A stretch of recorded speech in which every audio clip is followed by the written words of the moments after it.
उड़ी की बात। तो बड़ी जानकारी आप तक पहुंचा रहे हैं। नागरिकों पर हमला गंभीर है, ये भी कहा गया है। आपको बता दें कि भारत पाक तनाव चिंता का विषय है, यूएन की ओर से कहा गया है। हालांकि यूएन का पाकिस्तान के खिलाफ बयान है, आतंकवादी हमलों पर पाक को फटकार लगाई गई है। और ऐसे में आपको बता दें कि यूएन का साथ भी भारत को मिल रहा है और ये कहा गया है कि नागरिकों पर जो हमला है वो गंभीर है, भारत पाकिस्तान तनाव चिंता का विषय।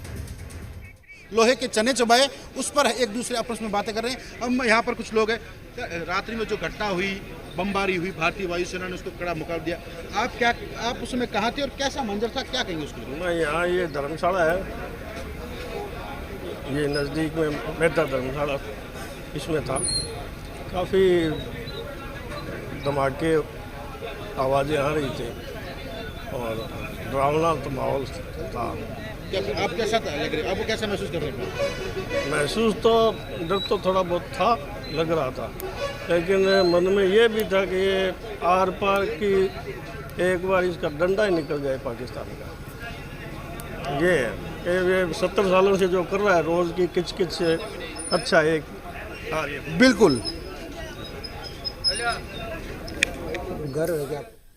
तो देखा आपने, हर एक शख्स यही कह रहा है कि रोज की किचकिच से अब छुटकारा चाहिए, एक्शन होना चाहिए था, स्ट्राइक होनी चाहिए थी, युद्ध होना चाहिए था, वॉर होना चाहिए था। और हम खड़े में अपने सेना के साथ, हमें पूरा भरोसा है। पाकिस्तान जो इतना परेशान कर रहा है, नापाक अपनी हरकतें कर रहा है, उसको अंजाम देना जरूरी था। और यही वजह है कि सारे जो कोशिशें पाकिस्तान की तरफ से रात के अंधेरे में की गई हैं, उसका जवाब हिंदुस्तान, भारत दे रहा है।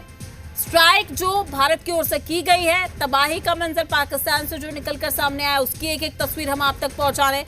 लेकिन इसी बीच आपको ये भी बता दें कि लगातार उकसाने का जो काम है वो पाकिस्तान कर रहा है। और यही वजह है कि पूरी रात पाकिस्तान ने कोशिश की, अपनी नापाक हरकतें की और उसको नाकाम कर दिया है भारत ने। आतंकवादी हमलों पर पाक को फटकार भी लगी है, लगातार दूसरों के शरण में जा रहा है, कोशिशें कर रहा है। अब भारत को कहिए शांत हो जाए, लेकिन भारत नहीं होगा अब शांत, क्योंकि भारत को उकसाने का काम किया। एक और बड़ी खबर, तो भारत के हमले से